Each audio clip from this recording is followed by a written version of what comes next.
to what I call back first position, which is where the first finger is extended to the flatted notes. Now, there's only one note that you can find by this means in the first position, and it is this B flat by doing this.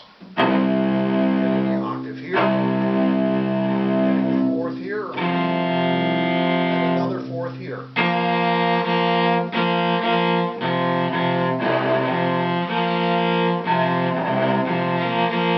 That is your extended back first position. Now you can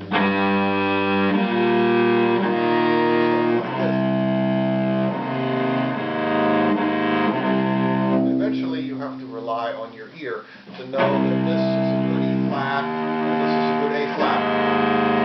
But start here.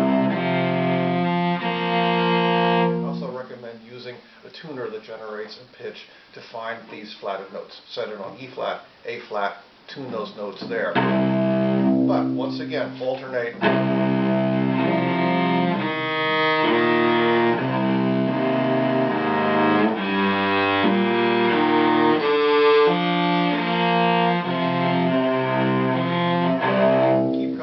And checking with your open C string.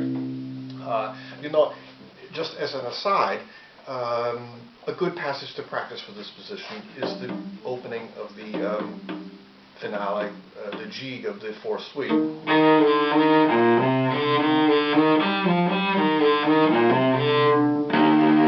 And here's how I would do it. Get that fourth.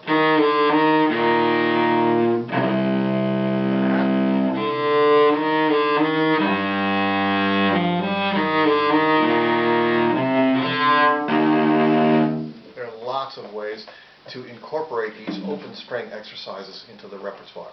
And then the final permutation of the first position is where the hand is moved from this position to this position, where you're actually extending upwards towards second position. And once again, here we have the first finger on the A's and the E's, and the D's like we started, but the hand is extended forward, and the third finger actually winds up on the octave. So, like we practiced the beginning first position with the 4, you can practice with the 3. And eventually, this note you cannot check with any open string, of course, but you can check this one.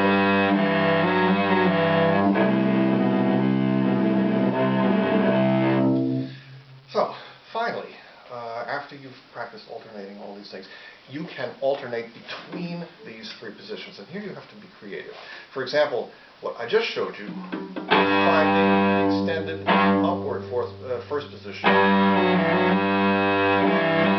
can simply do this.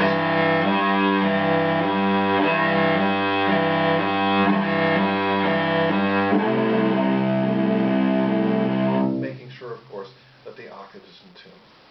So, I would recommend practicing first position every day, sometimes just as a warm-up. It will set your hand perfectly, because you can determine where each finger is supposed to go within these three positions. And the next video, we'll move on to second position.